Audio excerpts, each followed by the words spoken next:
Открытый диалог паміж моладдзю і ўладай – мэта проекта «Школа маладога палітыка». Аўтар ініцыятывы – галоўны рэдактар рэдакцыі газеты «Зара над Сожам» Кармянскага района Алёна Лешчанок. Ідэя прызнана лепшай на другім форуме грамадзянскіх ініцыятыў і атрымала падтрымку па выніках адкрытага конкурсу областной ассоциации мясцовых советов депутатов. Сам проект реализуется уже с января месяца, где реализуется образовательная программа «Учимся грамотно взаимодействовать с властью». К нам подключились студенты Гомельского государственного университета имени Франциска Скорины, которые приезжают на проведение теоретических и практических мероприятий по различным направлениям. Мы изучали такие темы, как современный руководитель, какой он. Знакомились с технологиями искусственного интеллекта и ролью средств массовой информации в жизни современной молодежи.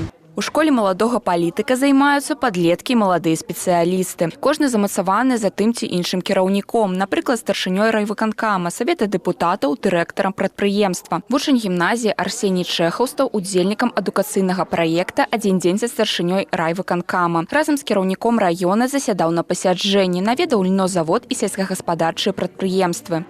Очень было интересно задать ему разные такие волнующие вопросы, как